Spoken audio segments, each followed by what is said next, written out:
انا اريد اطلق، ما ظل والله ما ظل. يا بنت الناس ليش تطلقين؟ واي جهاز شلون؟ اريد اطلق انا، ما علي لا جهال ولا هاي، طلقني. اعطيني الموبايل خلنا نشوف. لا ما اقدر اعطيك اياه انا. ما يصير هيك مشاكل، صار لنا شهرين مشاكل. ما علي اريد اطلق اني. يا عم صار بشهر 3 مشاكل. ما ادري، انا اريد اطلق، شوف لي حل، اريد اخلص منكم. يا بنت الناس ليش؟ شنو الاسباب؟ اطلق انا، ما علي اريد.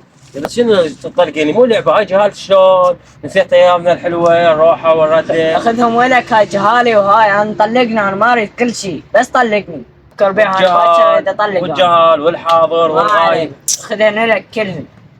هاي ان شاء الله صباح رباح، وان شاء الله المحكمه باكر ونطلع.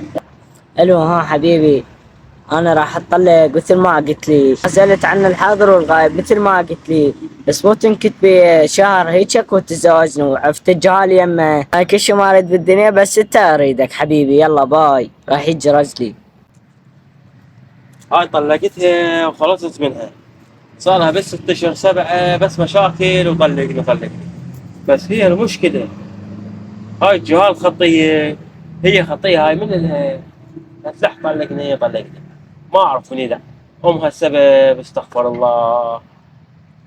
اخوانها ما ادري، هي ما ادري الشيطان لعب بعبها. ان شاء الله تشوف الخير.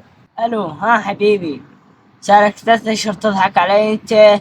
انا صار لي 3 اشهر عفت رجلي وعفت جهالي، هسه صار عندك شغل، شلون هسه؟ شنو ما تقدر تتزوجني؟ تضحك علي انت. خسرت جهالي وخسرت بيتي وخسرت عائلتي كلها بسببك بخواتك. ان شاء الله ليش انت ما قلت لي متزوج من البدايه؟ هيك صارت. يلا ولي.